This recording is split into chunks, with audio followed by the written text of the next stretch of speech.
Sekarang ke dermatitis yang atopik. Kalau yang atopik paling utama ada anamnesis ya. Anamnesisnya yaitu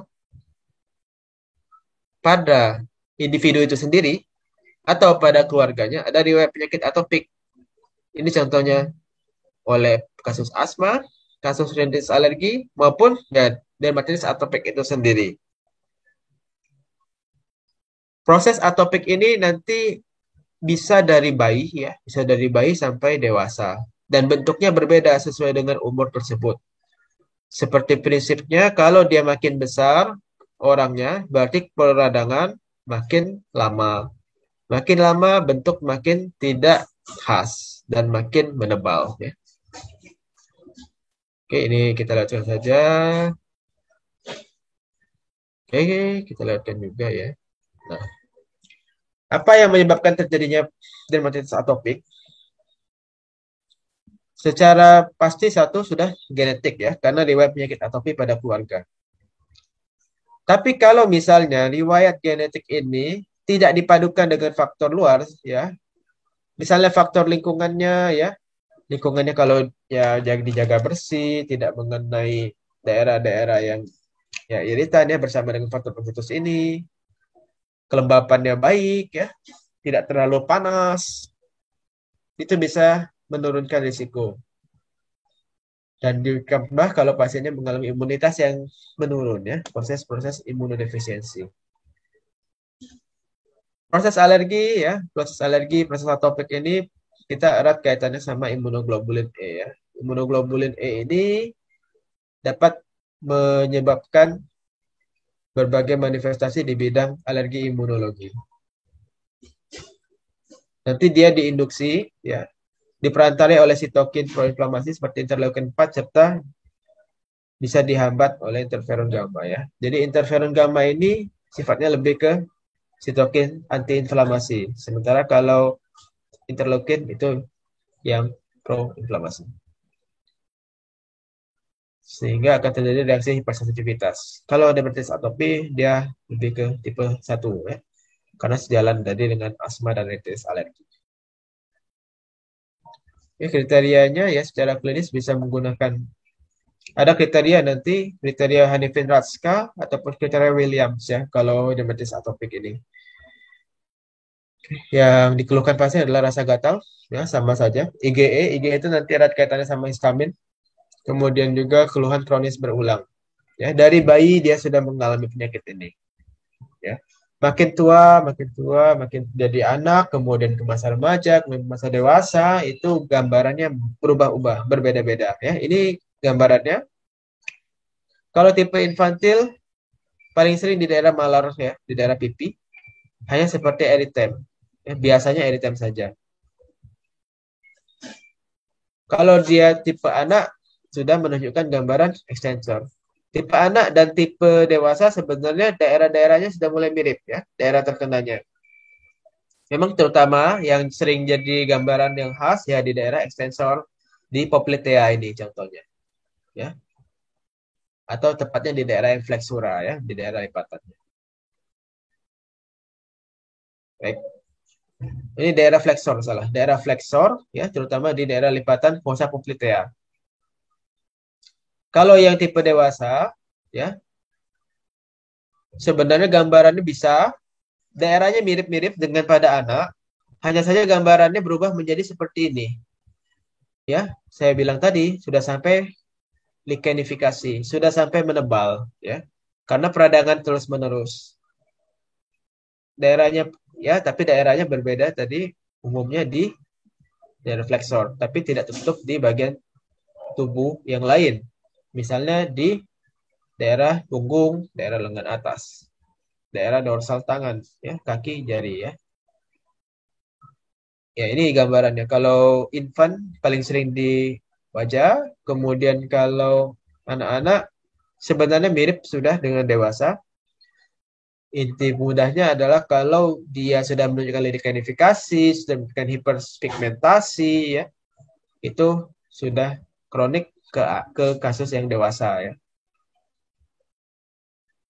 Ini William. Jadi kalau kriteria William itu yang lebih singkat, ya.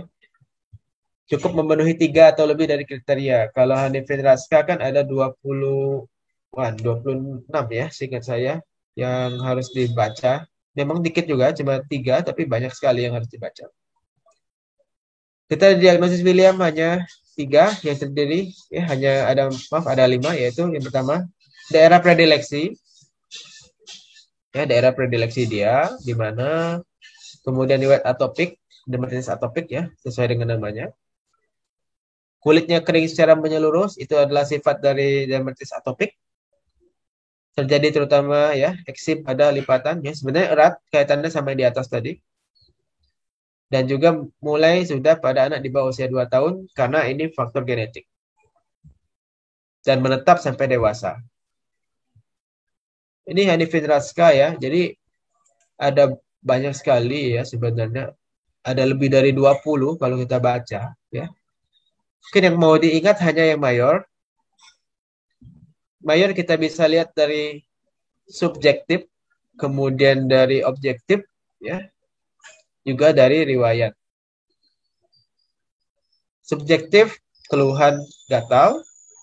Objektif, daerahnya, ya, daerahnya, gambarannya, ya, sesuaikan dengan fasenya, infantil atau anak atau dewasa, maupun riwayat seperti riwayat demensia berulang serta riwayat atopi. Ya ini ya kriteria minor tidak untuk dihafal ya terlalu banyak. Kecuali kalau mau ujian postingnya ya. Oke.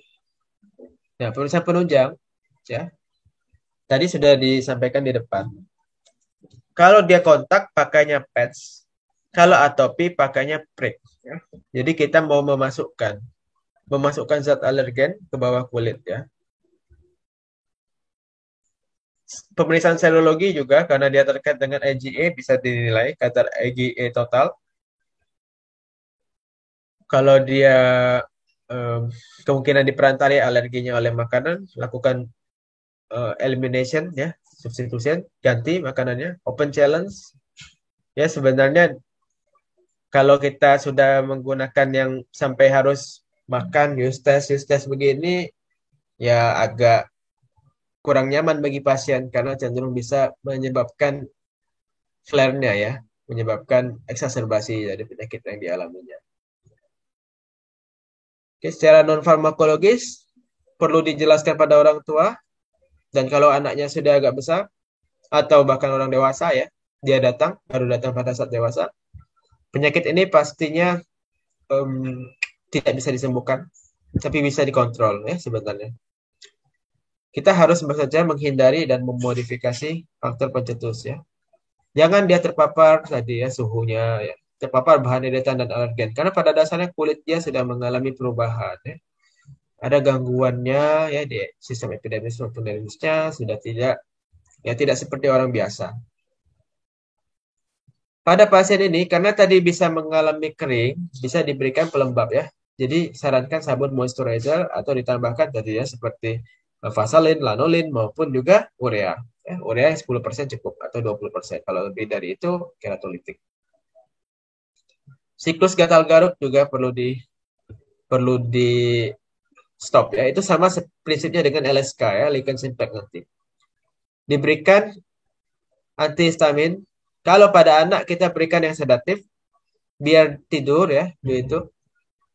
Karena kalau dia masih bangun juga tetap gatal sistemnya ya. Tapi kalau dewasa kita lebih pilih yang non sedatif karena ya mereka kan sudah beraktivitas. Nah, kalau secara topikal tadi adalah pemberian pelembab ya, emolian, juga kompres ya, bisa dikompres. Ataupun kortikosteroid topikal. Sesuaikan dengan daerahnya, sesuaikan dengan usia. Kalau masih kecil, masih infant, pasti kulitnya tipis. Jadi kita cukup kasih kortikosteroid potensi rendah ya. Contohnya ya sih hydrocortisone tadi. Dan disesuaikan juga kalau lebih dari itu kulitnya akan makin menebal, kortikosteroidnya potensinya juga harus lebih tinggi. Makanya kalau sampai kasus dewasa sudah harus dikasih yang misalnya tadi clobetasol propionat 0,05%.